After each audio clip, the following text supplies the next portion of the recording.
তারপরে এরপরের দিন আশা করবো যে ওই জায়গায় খাইছিলাম, এখন এইভাবে দেন।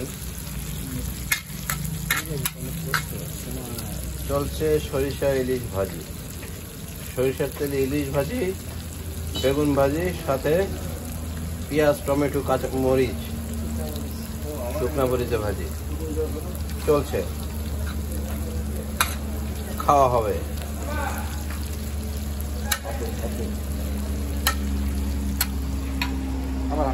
হ্যাঁ বন্ধু, কি অবস্থা? ইলিশ খাওয়ার জন্য অপেক্ষা। ইলিশ খাওয়ার অপেক্ষায় বন্ধু, খুব ক্ষুধার্ত। একটু সবর করো, এই যে হয়ে গেছে।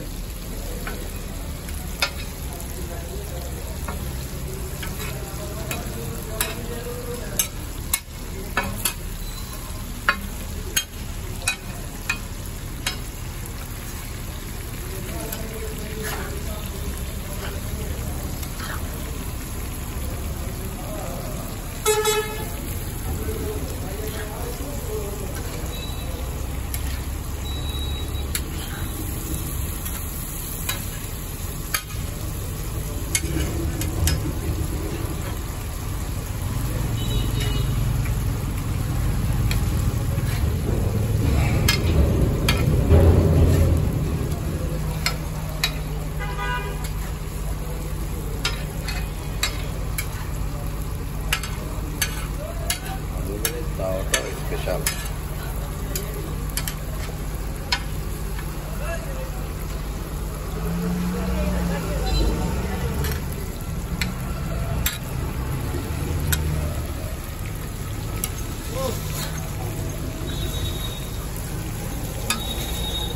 অসাধারণ কালার চলে এসেছে। আমরা প্রায় 1 কেজি 1850 গ্রাম, 1 কেজি 850 গ্রাম ইলিশ পেয়েছি আজকে। আমাদের ভাগ্য বেশ আজকে ভালো ছিল, বড় ইলিশ পেয়েছি।